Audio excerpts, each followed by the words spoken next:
নারীকে আমি যখন বিয়ে করতে যাব, বিয়ে করার ক্ষেত্রে আমি কোন জিনিসকে প্রাধান্য দিব, তার মধ্যে গুণাগুণের ক্ষেত্রে কোন গুণকে আমি বেশি প্রাধান্য দেব। রাসূল আকরাম সাল্লাল্লাহু আলাইহি ওয়াসাল্লাম ইরশাদ করেন, তুনকাহুল মারআতু লিআরবাইন, যে স্বাভাবিকভাবে নারীকে 4টি গুণ দেখে বিয়ে করা হয়। 1 নাম্বার লিমালিহা, বিয়ে করার সময় সর্বপ্রথম তার সম্পদের দিকে তাকানো হয়। সে কি পরিমাণ সম্পদের মালিক, তার বাবার কি পরিমাণ সম্পদ রয়েছে, সেই দিকে আমরা আগে তাকাই।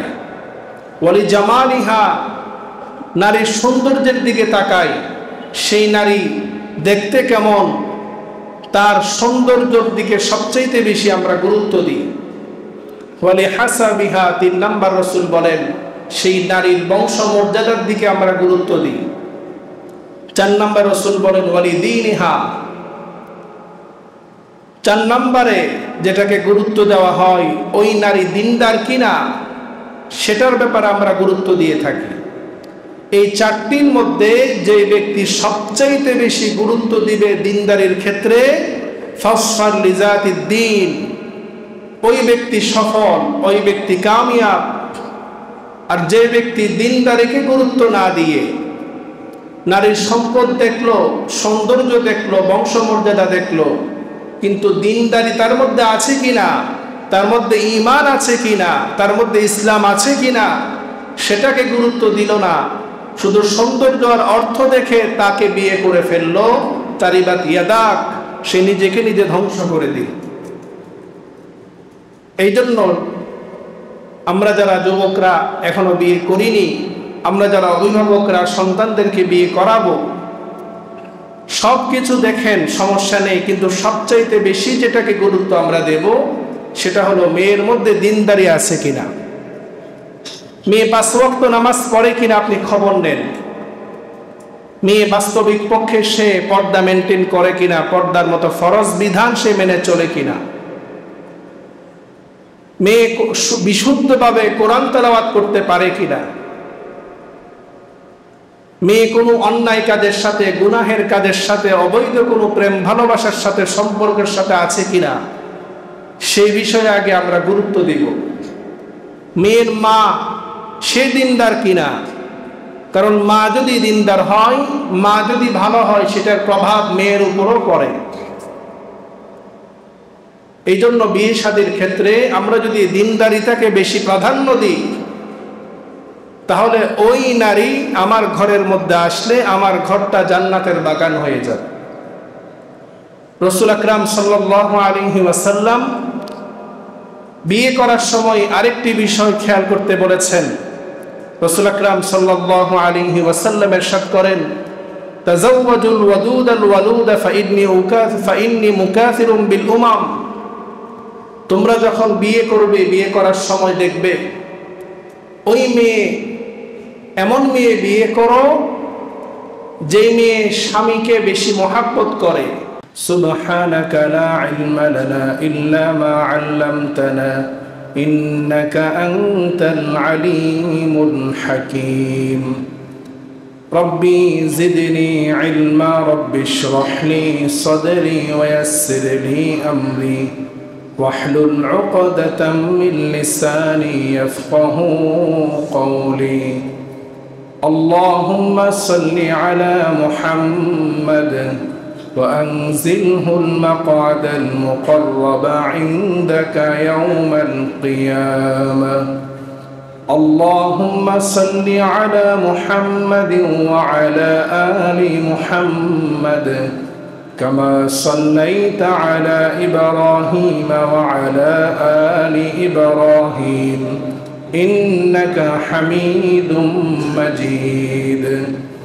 اللهم بارك على محمد وعلى آل محمد كما باركت على إبراهيم وعلى آل إبراهيم إنك حميد مجيد. الحمد لله ثم الحمد لله. উপস্থিত মুআজ্জাজ মুকাররম ওয়াজিবুল ইহতিরাম, সম্মানিত উলামায়ে কিরাম, পরম শ্রদ্ধাভাজন আমার পিতৃতুল্য সম্মানিত মুরব্বিয়ান আয়োজন, সমবয়সী দিন প্রিয় ইসলাম প্রিয় যুবক তরুণ ভাইয়েরা, স্নেহের মাসুম বাচ্চারা, দূর দূরান্ত থেকে আগত মুহিব্বিন মুতাআল্লিকিন, সর্বস্তরের মুসল্লিনে কিরাম, পর্দার আড়াল থেকে শ্রবণরতা আমার দিনদার পর্দানিশীন সম্মানিত মা ও বোনেরা, আমরা সর্বপ্রথম আল্লাহ তাআলার দরবারে শুকরিয়া আদায় করছি যে আল্লাহ সুবহানাহু ওয়া তাআলা আজকের এই পবিত্র জুমার দিন, সপ্তাহের শ্রেষ্ঠতম দিন, আল্লাহ তাআলা আমাদেরকে এই মুহূর্ত পর্যন্ত সুস্থ হায়াতে, ঈমানি হায়াতে, আল্লাহ তাআলা দুনিয়াবী সকল কাজকর্ম থেকে ফারেক করে আল্লাহ তাআলার ঘর মসজিদে আল্লাহর গোলামি করার জন্য আল্লাহ তাআলা আমাদেরকে উপস্থিত হওয়ার তৌফিক দান করেছেন। আমরা অন্তরের অন্তঃস্থল থেকে কৃতজ্ঞতার সাথে শুকরিয়া আদায় করছি। সকলে বলি আলহামদুলিল্লাহ। অসংখ্য অগণিত দরুদ এবং সালামের হাদিয়া পেশ করছি দুজাহানের বাদশাহ সরকারে দো আলম সঈদুল কাউনাইন ওয়াস সাকলাইন আকায়ে নামদার তাজদার মদিনা জনাবে মুহাম্মদুর রাসূলুল্লাহ সাল্লাল্লাহু আলাইহি ওয়াসাল্লামের প্রতি। সম্মানিত মুসল্লিনে কিরাম, গত জুমায় একটি গুরুত্বপূর্ণ বিষয় নিয়ে আলোকপাত করেছিলাম। তার আগের জুমায় আলোচনা করেছিলাম বিবাহ সংক্রান্ত বিষয় নিয়ে। সেই বিষয়ে আজকেও আলোচনা করার ইচ্ছা পোষণ করেছি। গত জুমায় যে আলোচনা করেছিলাম, আমরা সকলে চেষ্টা করব মুসলিম হিসাবে, একজন মুমিন হিসাবে আল্লাহ এবং আল্লাহ রসুল আমাদেরকে যাদেরকে বন্ধু বানানোর কথা বলেছেন তাদের সাথে বন্ধুত্ব তৈরি করার জন্যে, এবং যাদেরকে আল্লাহ এবং আল্লাহ রসুলের পক্ষ থেকে আমাদের দুশমন বানানো হয়েছে তাদেরকে আমাদের দুশমন হিসাবে চিনে রাখার জন্য। আমাদের বর্তমান বাংলাদেশে ইসকন নামক একটি উগ্রবাদী সংগঠন এই দেশের স্বাধীনতা, সার্বভৌমত্ব এবং এই দেশের মুসলমানদের জন্যে তারা হুমকি হয়ে দাঁড়িয়েছে। বিভিন্নভাবে তারা ষড়যন্ত্রের মধ্যে লিপ্ত রয়েছে। হিন্দু, মুসলিম, বিভিন্ন ধর্মাবলম্বী যারা আছে এই দেশের মানুষের মাঝে দাঙ্গা লাগানোর জন্যে। সেই জন্য তাদের যে চক্রান্ত, তাদের যে ষড়যন্ত্র, সেই বিষয়ে আমাদেরকে সজাগ থাকা উচিত। কারণ একজন মুমিন, একজন মুসলমান, রাসূল আকরাম সাল্লাল্লাহু আলাইহি ওয়াসাল্লাম ইরশাদ করেন যে একজন মুমিন সে এমন সচেতন থাকবে যে সে একই গর্তের মধ্যে দ্বিতীয়বার সে পাড়া দিবে না। ঠিক তেমনিভাবে আমাদেরকেও সচেতন থাকতে হবে। আমাদের দেশে যে সকল চক্রান্তের মাধ্যমে আমাদের দেশকে অস্থিতিশীল করতে চাই, আমাদের সকল ধর্মের, সকল বর্ণের এই দেশের মানুষের সহাবস্থানকে যারা ষড়যন্ত্রের মাধ্যমে দাঙ্গা লাগাতে চায়, সেই সকল মানুষদের ব্যাপারে আমাদেরকে সচেতন থাকতে হবে। আল্লাহ তাআলা আমাদের সকলকে তৌফিক দান করুন। সম্মানিত মুসল্লিনে কিরাম, ইসলামের একটি গুরুত্বপূর্ণ বিধান হচ্ছে বিবাহ। আল্লাহ তাআলা পবিত্র কোরআনুল কারীমের সূরাতুর রূমে আল্লাহ তাআলা ইরশাদ করছেন, وَمِنْ آيَاتِهِ أَنْ خَلَقَ لَكُم مِّنْ أَنفُسِكُمْ أَزْوَاجًا لِتَسْكُنُوا إِلَيْهَا وَجَعَلَ بَيْنَكُم مَّوَدَّةً وَرَحْمَةً। আল্লাহ তাআলা বলছেন, আল্লাহ তাআলার যতগুলো কুদরতি নিদর্শন রয়েছে, আল্লাহ তাআলার কুদরতি নিদর্শন সমূহের মধ্যে একটি কুদরতি নিদর্শন হলো আল্লাহ তাআলা আমরা যারা পুরুষরা আছি পুরুষদের জন্য আল্লাহ তাআলা তাদের স্ত্রীগণকে আল্লাহ তাআলা সৃষ্টি করেছেন। পুরুষদের জন্য স্বামীর জন্য স্ত্রী আল্লাহ তাআলা যে সৃষ্টি করেছেন, এটা আল্লাহ তাআলার সকল কুদরতি নিদর্শন সমূহের মধ্যে একটি নিদর্শন। আর আল্লাহ তাআলা এই স্বামী স্ত্রীর বন্ধন, স্বামীর জন্য স্ত্রীকে আল্লাহ তাআলার এই সৃষ্টি, এটার একটা উদ্দেশ্য রয়েছে। সেই উদ্দেশ্য কি? লিতাসকুনু ইলাইহা ওয়া জাআলা বাইনাকুম মাওয়াদ্দাতাও ওয়া রাহমা। আল্লাহ তাআলা বলছেন তার একটি প্রধান উদ্দেশ্য হচ্ছে স্বামী স্ত্রীর এই বন্ধন, এই সম্পর্ক এই জন্য সৃষ্টি করেছি তোমাদের জন্য, তোমাদের স্ত্রীকে তোমাদের মধ্য থেকে এই জন্য সৃষ্টি করেছি যাতে করে তোমরা তোমাদের স্ত্রীদের কাছে যখন তোমরা যাবে, তাদের কাছে যখন তোমরা আগমন করবে, স্ত্রীদের কাছে আগমন করার দ্বারা, স্ত্রীদের কাছে আগমন করার পর লিতাসকুনু ইলাইহা, তোমরা তাদের কাছে গিয়ে তোমাদের মনের যত অশান্তি রয়েছে, তোমাদের মনের মধ্যে যত কষ্ট রয়েছে, দুঃখ রয়েছে, স্ত্রীদের মায়া মহাব্বত ভালোবাসায় তোমরা সেখানে গিয়ে সকল অশান্তি, সকল দুঃখ কষ্ট ভুলে তোমরা সেখানে গিয়ে প্রশান্তি লাভ করবে। সুবহানাল্লাহ। ওয়া জাআলা বাইনাকুম মাওয়াদ্দাতা ওয়া রাহমা, এবং স্বামী স্ত্রী একে অপরের মধ্যে মায়া মহাব্বত ভালোবাসা দয়া দ্বারা আল্লাহ তাআলা সৃষ্টি করেছেন। আল্লাহ তাআলার পক্ষ থেকে আমাদের জন্য যতগুলো সম্পর্ক আল্লাহ তাআলা দিয়েছেন, সন্তানের সাথে মা বাবার সম্পর্ক, ভাইয়ের সাথে বোনের সম্পর্ক, সকল সম্পর্কগুলোর মধ্যে স্বামী স্ত্রীর সম্পর্কটা একটু ভিন্ন। কারণ স্বামী স্ত্রীর এই সম্পর্ক সূচনা হয়েছে সরাসরি জান্নাতের মধ্যে। সুবহানাল্লাহ। সর্বপ্রথম আল্লাহ তাআলা হযরত আদম আলাইহিস সালামকে সৃষ্টি করেছেন। তারপর আল্লাহ তাআলা তার সঙ্গিনী হাওয়া আলাইহিস সালামকে সৃষ্টি করেছেন।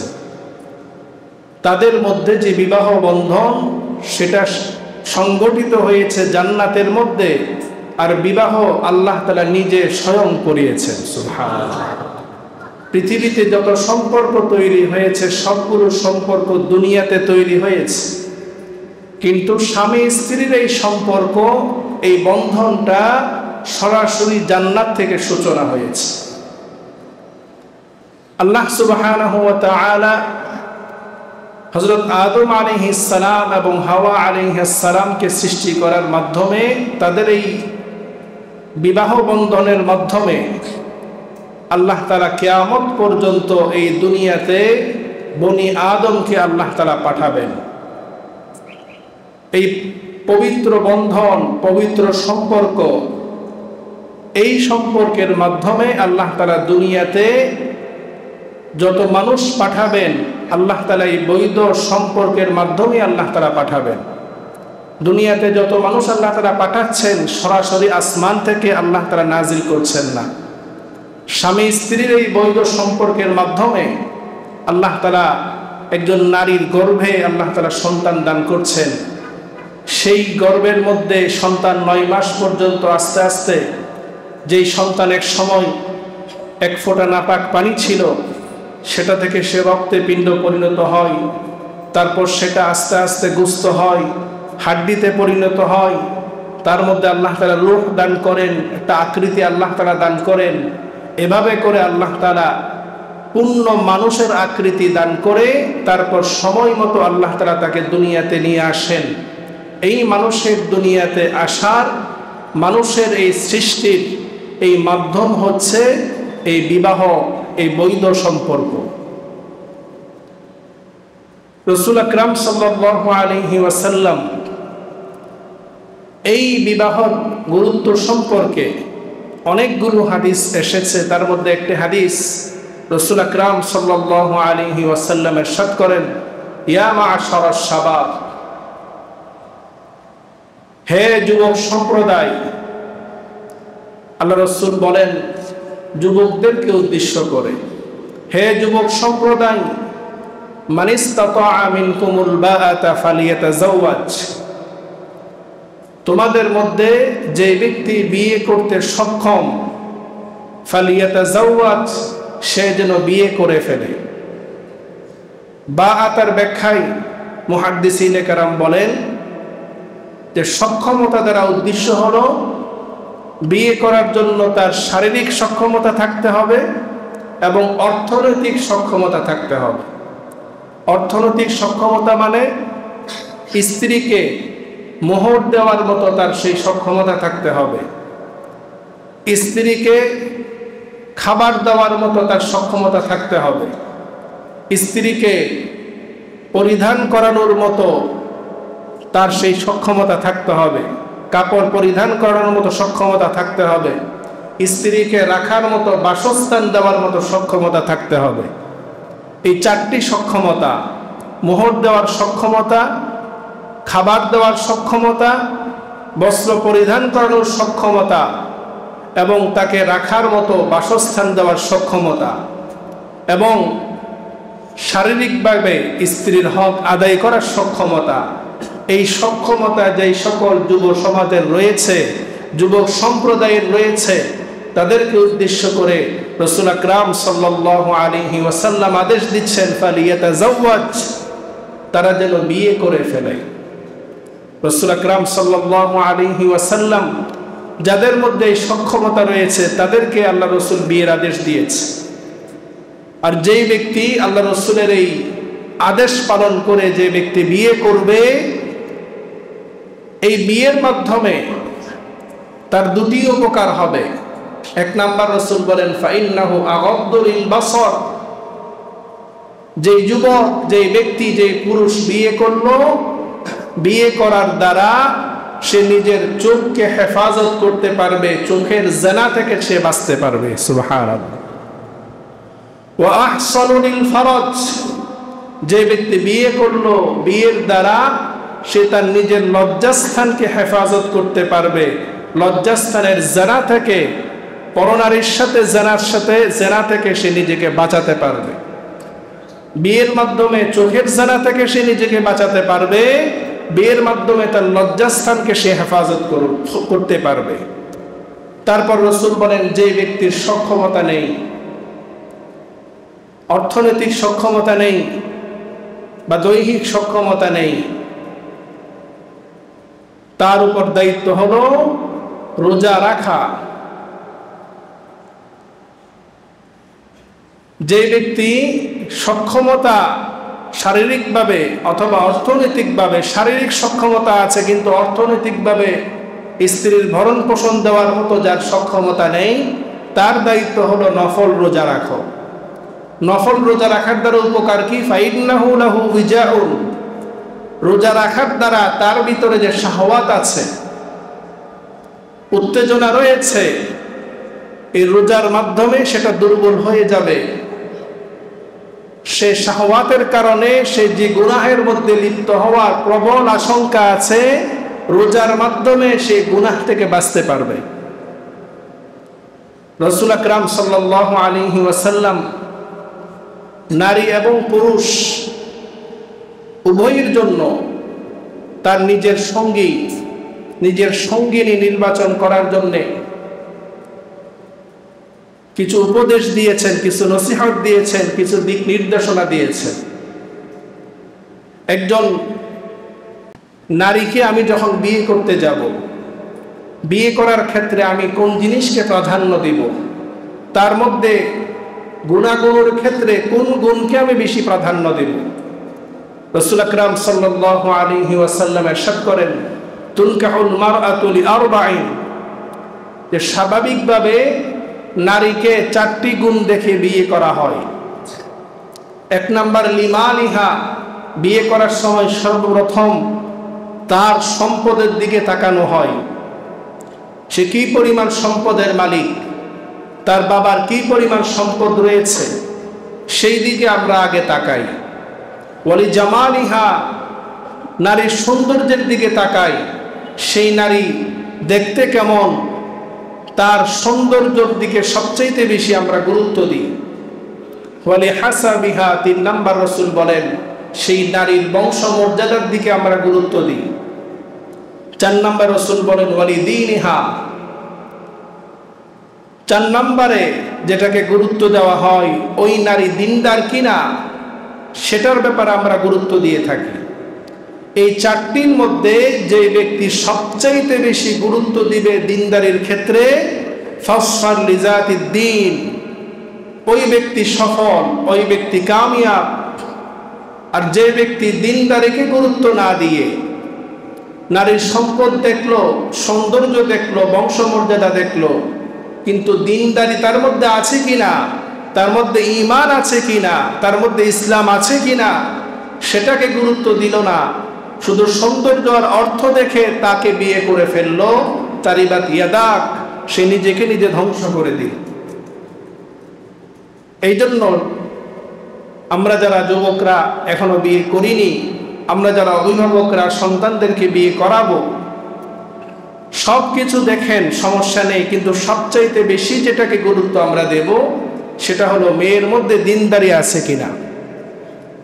মেয়ে 5 ওয়াক্ত নামাজ পড়ে কিনা আপনি খবর নেন।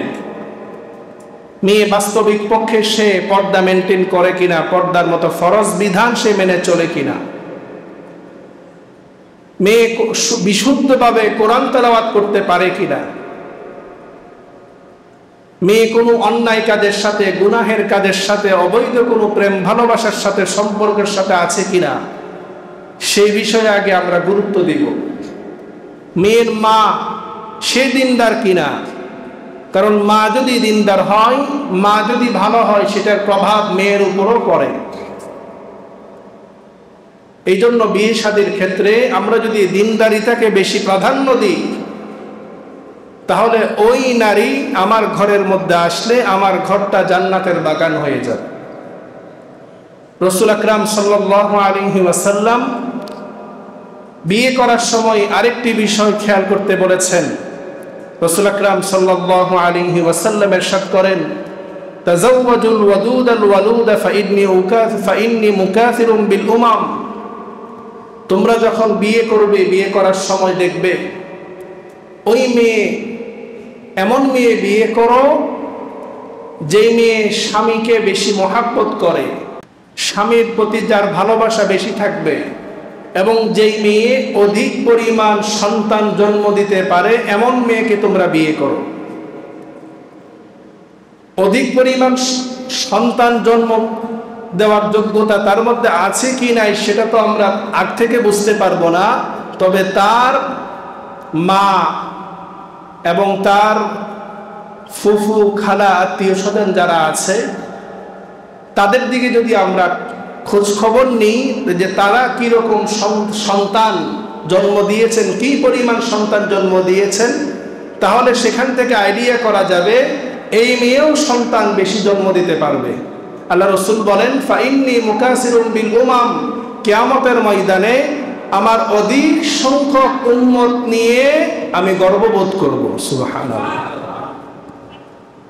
এখন তো আমরা সন্তান অধিক পরিমাণ জন্ম দেওয়ার বিষয়ে তো গুরুত্ব দিচ্ছি না, বরঞ্চ আমরা এমন একটা পর্যায়ে পৌঁছে গিয়েছি, এমন একটা মন মানসিকতা আমাদের মধ্যে চলে এসেছে, এমন একটা ট্রেডিশন আমাদের সমাজের মধ্যে চালু হয়ে গিয়েছে যে সন্তান 2 জন হলে যথেষ্ট, 1 জন হলে আরো বেশি ভালো। আমরা যদি এই ভয়ে সন্তান না নিই যে সন্তানকে আমি কি খাওয়াবো, সন্তান যদি নিই তাহলে আমার অভাব বেড়ে যাবে, আমি যদি এই চিন্তায় সন্তান না নিই তাহলে আমি কবিরা গুনাহ করলাম। কারণ যেই সন্তান দুনিয়াতে আসবে সেই সন্তানের রিজিকের মালিক কে?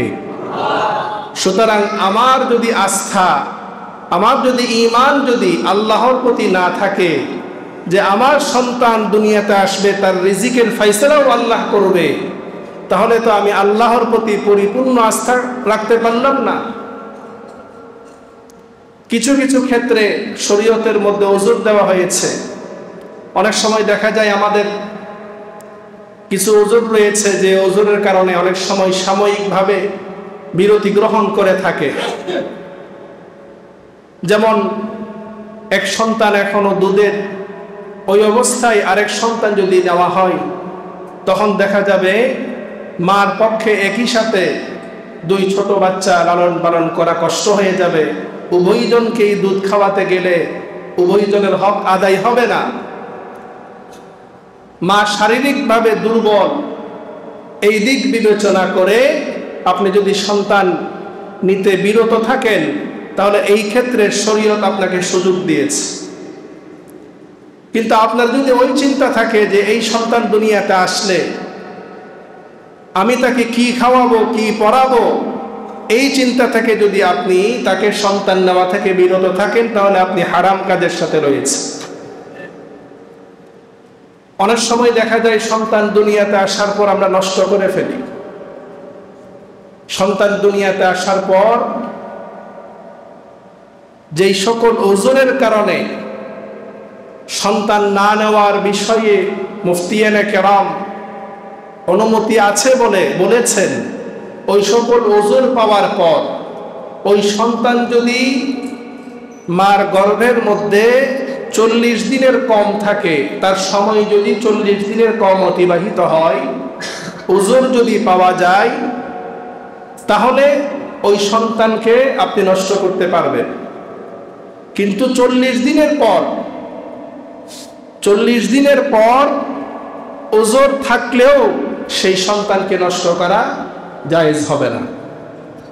এই বিষয়ে লম্বা আলোচনা, ফিকহি মাসআলা, এগুলো আপনারা বিভিন্ন ফিকহি কিতাবের মধ্যে পাবেন। কি কি কারণে সন্তান নেওয়া থেকে বিরত থাকা যায়, কি কি কারণে কোন পরিস্থিতিতে সন্তান নষ্ট করা যায়, কত সময়ের মধ্যে নষ্ট করা যায়।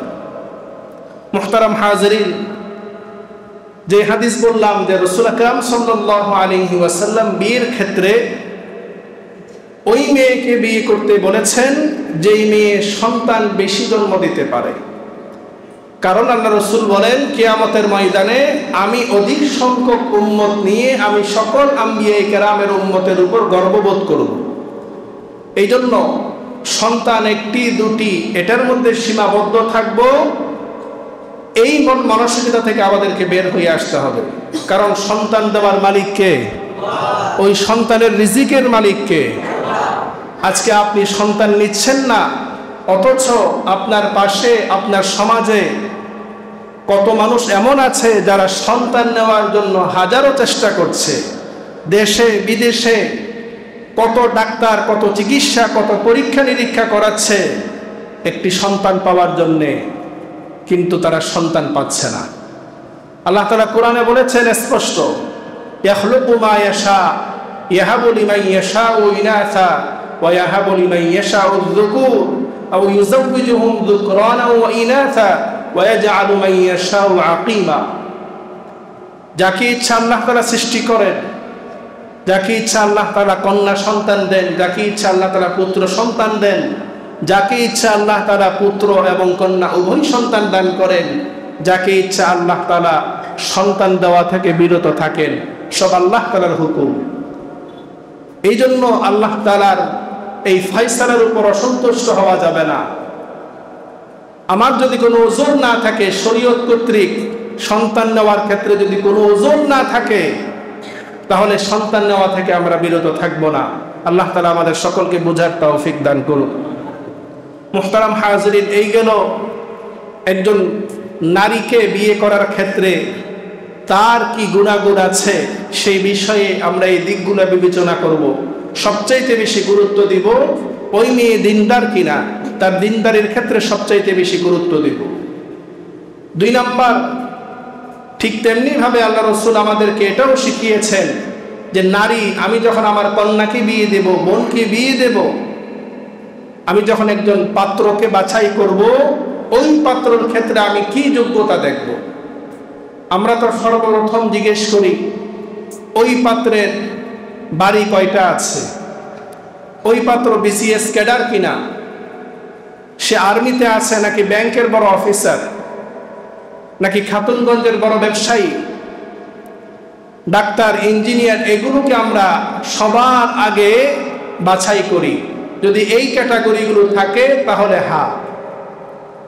কিন্তু রাসূল আকরাম সাল্লাল্লাহু আলাইহি ওয়াসাল্লাম ইরশাদ করেন, ইদা খাতাবা ইলাইকুম মান তারদাউনা দীনাহু ওয়া খুলুকাহু ফাযাওবিজুহু। রাসূল আকরাম সাল্লাল্লাহু আলাইহি ওয়াসাল্লাম বলেন, যখন তোমার কাছে কোনো একজন ছেলে বিবাহের প্রস্তাব নিয়ে আসবে, তার মধ্যে যদি দুটি গুণ থাকে, কয়টি গুণ? দুটি গুণ থাকে। এক নাম্বার দীনাহু, তার মধ্যে যদি দিনদারি থাকে, যেই ছেলের জন্য আমার মেয়ের প্রস্তাব এসেছে, যেই ছেলের পক্ষ থেকে আমার মেয়ের জন্য প্রস্তাব এসেছে, ওই ছেলে সে নামাজি কিনা, ওই ছেলে কোরআন তেলাওয়াত করতে পারে কিনা, ওই ছেলে দ্বীনের সকল হুকুম আহকাম, শরীয়তের সকল বিধিবিধান হালাল হারাম সে মেনে চলে কিনা, তার ইনকাম হালাল কিনা, দ্বীনের উপর সে পরিপূর্ণ আছে কিনা, সেই বিষয়টা আগে যাচাই করতে হবে। দুই নাম্বার আল্লাহ রাসূল বলেন ওয়া খুলুকাহু, ওই ছেলে সে চরিত্রবান কিনা, সৎ চরিত্রবান কিনা। আমি এখন আমার মেয়েকে বিয়ে দেওয়ার সময় শুধু সম্পদ দেখলাম, তার চাকরি দেখলাম, তার টাইটেল দেখলাম, তার দিনদারি দেখলাম না, তার চরিত্র দেখলাম না। দেখা গেল বিয়ের পরে সে বিশাল বড় বিল্ডিংয়ে থাকবে, ভালো গাড়িতে চড়বে, এসি রুমে সে থাকবে, কিন্তু দেখা যাবে ওই ছেলের চরিত্র যদি নষ্ট হয়ে থাকে, ওই চরিত্রহীন লম্পট অন্য নারীর সাথে পরকিয়া করবে, এদিকে আপনার মেয়ে ঘরে একা একা চোখের পানি ফেলবে। এরকম অহরহর ঘটনা আমাদের কাছে আসে। মেয়ে বিয়ে দেওয়ার সময় শুধু সম্পদ দেখেছে, তার পদ পদবি দেখেছে, কিন্তু তার আখলাক দেখে নাই, চরিত্র দেখে নাই। দেখা যায় যে এই ছেলের সাথে বহু মেয়ের সাথে অনৈতিক সম্পর্ক, অবৈধ রিলেশনের সাথে সে জড়িত হওয়ার কারণে বৈধ যে সম্পর্ক তার স্ত্রী, তার স্ত্রীর হক সে আদায় করতে পারে না। এই জন্য মেয়ে বিয়ে দেওয়ার সময়, বোন বিয়ে দেওয়ার সময় যে ছেলে নির্বাচন করব আমরা, সর্বপ্রথম দেখব তার মধ্যে দিনদারিতা আছে কিনা। শুধু টাকা দেখেই পাগল হয়ে যাব না, তার টাকাটা কি হালাল নাকি হারাম, তার ইনকাম হালাল না হারাম, তার চরিত্র কেমন, তার আখলাক কেমন, সেটা আগে আমরা দেখব। আল্লাহ তাআলা আমাদের সকলকে তৌফিক দান করুন। মুহতারাম হাজরিন, বিয়ের ক্ষেত্রে একটি বিষয় আমাদের সমাজের মধ্যে এখন একটা ভাইরাস হয়ে গিয়েছে। এখন দেখা যায় অবৈধ রিলেশন করে, মা বাবাকে না জানিয়ে পালিয়ে বিয়ে করতেছে। এটা একটা মারাত্মক একটা ভাইরাস, যে সন্তানকে মা বাবা দুনিয়ার আলো বাতাস দেখালো, দুনিয়ার মধ্যে নিয়ে আসলো, এই সন্তানকে তিলে তিলে এত বড় করলো। সেই সন্তান যখন প্রাপ্তবয়স্ক হয়, সে মেয়ে যখন বড় হয়, সে কিভাবে মা বাবাকে না জানিয়ে, মা বাবার হুকুম না মেনে অবৈধভাবে অন্য ছেলের সাথে সম্পর্ক করে পালিয়ে বিয়ে করে। তাদের সংসারের মধ্যে কখনো শান্তি আসবে না।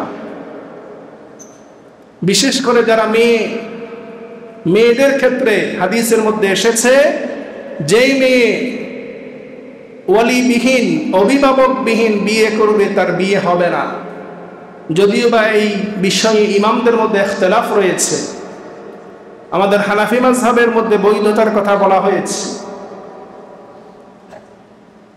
এবং আমাদের সমাজের মধ্যে বিয়ে শাদীর ব্যাপারে আরেকটা বিষয় দেখা যায়, সেটা হচ্ছে আমরা আমাদের ছেলেকে বিয়ে করাবো, মেয়েকে বিয়ে করাবো, অনেক সময় দেখা যায় আমরা সেগুলো গোপন রাখি। রাসূল আকরাম সাল্লাল্লাহু আলাইহি ওয়াসাল্লাম ইরশাদ করেছেন, আ'লিনু হাদান নিকাহ, তোমরা যখন বিয়ে শাদী দিবে, বিয়ে শাদীর এই খুশির সংবাদ তোমরা মানুষের মাঝে ছড়িয়ে দাও, মানুষের কাছে তোমরা এলান করো, প্রকাশ্যে মানুষের সামনে এই বিষয়টা জানিয়ে দাও। এবং এই বিয়ে প্রকাশ্য হওয়ার জন্য রাসূল বলেন, ওয়াজআলুহু ফিল মাসাজিদ, বিয়ের আকদর অনুষ্ঠানটা তোমরা মসজিদের মধ্যে করো। এখন তো এই সুন্নতটা উঠেই গিয়েছে। আকদের অনুষ্ঠান আল্লাহ রসুল বলেছেন মসজিদে করার জন্যে। এখন আকদর অনুষ্ঠান হয় কোর্ট বিল্ডিংয়ে, কোর্ট ম্যারেজ। এখন আকদের অনুষ্ঠান হয় বিভিন্ন বিউটি পার্লারে, কাজী অফিসে। এখন আকদ হয় আমাদের বিভিন্ন যে সকল ক্লাবগুলো আছে সেগুলোর মধ্যে। এমন একটা পরিবেশের মধ্যে এই পবিত্র একটা সম্পর্ক, বৈধ একটা সম্পর্ক তৈরি হয় যেই পরিবেশের মধ্যে নারী পুরুষের অভাব চলাচল, যেখানে কোনো পর্দার কোনো মেনটেন নাই, স্পষ্টভাবে শরীয়তের একটি ফরজ বিধান পর্দাকে লঙ্ঘন করা হচ্ছে, এমন একটা পরিবেশের মধ্যে বিবাহ হয়, আকদ হয়।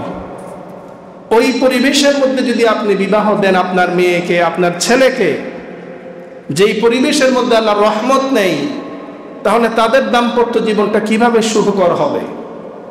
এই জন্য আমরা বিয়ে শাদীর ক্ষেত্রে এই বিষয়টা খেয়াল রাখবো।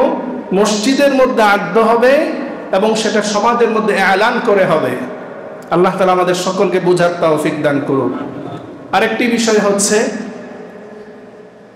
আল্লাহ তাআলা পবিত্র কোরআনুল কারীমের মধ্যে বলেছেন, ফানকিহু মা তাবা লাকুম মিনান নিসাই মাসনা ওয়া সুলাসা ওয়া রুবা' ফাইন খিফতুম আল্লা তা'দিলু ফাওয়াহিদাতান।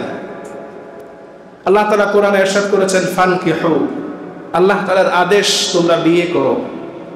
বিয়ে করা কার আদেশ? আল্লাহর আদেশ। আল্লাহ তাআলা যেটা আদেশ করেছেন সেটা হলো ইবাদত।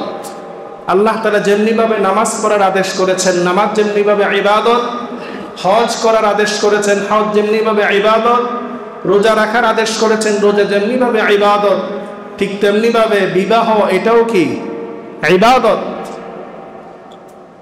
বিবাহ করার সময় আল্লাহ তাআলা আমাদেরকে আদেশ করেছেন বিবাহের, সেই বিবাহটা রাসূল আকরাম সাল্লাল্লাহু আলাইহি ওয়াসাল্লামের তরিকা অনুযায়ী হতে হবে, সুন্নাহ অনুযায়ী হতে হবে।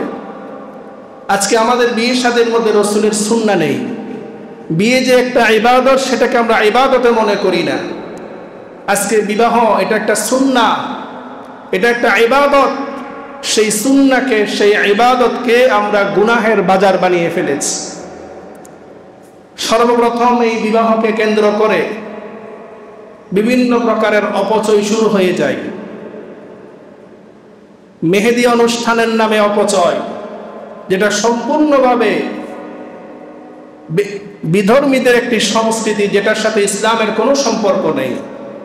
সেখানে জোর আওয়াজে গান বাজনা করা হয়, যেটার দ্বারা আমার প্রতিবেশী কষ্ট পায়, সম্পূর্ণ হারাম।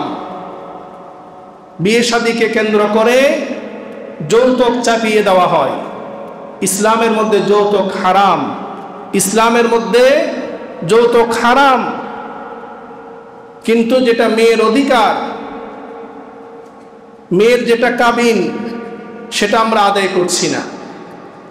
কাবিনকে কেন্দ্র করো আমাদের সমাজের মধ্যে বিভিন্ন কুসংস্কার। দেখা যাচ্ছে যে ছেলের যতটুকু তৌফিক আছে তার চাইতে কয়েক গুণ ছেলের উপর চাপিয়ে দেওয়া হয়। বাস্তবিক পক্ষে ছেলের ইনকাম আছে মাসে 20,000 টাকা, তার উপর চাপিয়ে দেওয়া হচ্ছে 10 লক্ষ টাকার কাবিন, যেটা সে কখনো পারবে না। যার যতটুকু তৌফিক আছে তৌফিক অনুযায়ী আমরা বিয়ে দেব। আল্লাহ রাসূল সাল্লাল্লাহু আলাইহি ওয়াসাল্লাম তিনি তার 4 কন্যাকে বিয়ে দিয়েছেন। আল্লাহ রাসূলের কন্যাদের বিয়ের ক্ষেত্রে আমরা যদি সিরাত পড়ি, হযরত ফাতেমা রাদিয়াল্লাহু আনহা, হযরত আলী রাদিয়াল্লাহু আনহু বিয়ে করেছেন। আল্লাহ রাসূলের কাছে অসংখ্য প্রস্তাব এসেছে হযরত ফাতেমা রাদিয়াল্লাহু আনহার জন্য, কিন্তু আল্লাহ রাসূল সব দিক বিবেচনা করে হযরত আলী রাদিয়াল্লাহু আনহুকে নির্বাচন করেছেন। সম্পদশালী দেখলে, ক্ষমতাশালী দেখলে আল্লাহ রাসূল ফাতেমা রাদিয়াল্লাহু আনহাকে বড় বড় সাহাবীদের কাছে বিয়ে দিতে পারতেন। মুহতারাম হাজিরিন, সময় অনেক হয়ে গিয়েছে, আমি শেষ করে দিচ্ছি।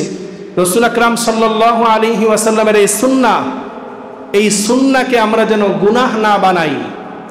যৌতুক নামক এই অপসংস্কৃতি আমাদের দেশ থেকে, আমাদের সমাজ থেকে বিতাড়িত করতে হবে।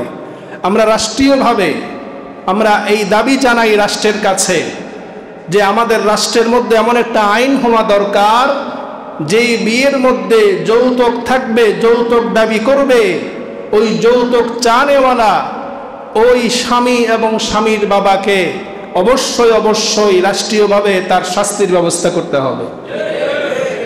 এই যৌতুককে রাষ্ট্রীয়ভাবে অপরাধ হিসাবে সাব্যস্ত করতে হবে। বিয়ের মধ্যে আরেকটা বিষয়, বিয়ের মধ্যে ওলিমা খাওয়ানো সুন্নত, কিন্তু এখন দেখা যায় আমরা ওলিমাকে তেমন গুরুত্ব দিই না। বরযাত্রীর নামে, বৈরাতের নামে মেয়ের বাবার উপর চাপিয়ে দেওয়া হয়, এটা কিন্তু সুন্নাহ না। মেয়ের বাবা যদি নিজ আগ্রহে খুশি মনে তিনি মেহমানদারি করতে চান, আপ্যায়ন করতে চান, সেটা পারেন। কিন্তু আমি যদি চাপিয়ে দিলাম যে আমার 500 বরযাত্রী আসবে, মেয়ের বাবা যদি মনে কষ্ট নিয়ে মেয়ে বিয়ে দিচ্ছে, না পারতে মেনে নিয়ে সেটা খাওয়াই, তাহলে যারা খাবে তাদের সেই খাওয়া হালাল হবে না, তার উপর অন্যায় হবে, জুলুম হবে। এই জন্য আমরা যারা বিয়ে করব, ছেলের পক্ষ থেকে ওলিমার আয়োজন করব। কিতাবের মধ্যে লিখেছে যে বিয়ে করবে সে ওই দিন সবচাইতে বেশি খুশি, সবচাইতে বেশি তার জন্য আনন্দের দিন। যে মেয়েকে বাবা অন্যের হাতে তুলে দিয়েছে, ওই দিন মা বাবার মন থাকে সবচাইতে বেশি কষ্টের। সেই কষ্টের সময় তার উপর কিভাবে একটি বোঝা আমরা চাপিয়ে দিই। যার মনে খুশি সে তো আনন্দিত হয়ে মেহমানদারি করবে। আল্লাহ তাআলা আমাদের সকলকে আমাদের বিবাহ শাদীগুলো সুন্নাহ অনুযায়ী, রসুলের তরিকা অনুযায়ী করার তৌফিক দান করুক। ওয়া আখিরু দাওয়ানা আলহামদুলিল্লাহি রাব্বিল আলামিন।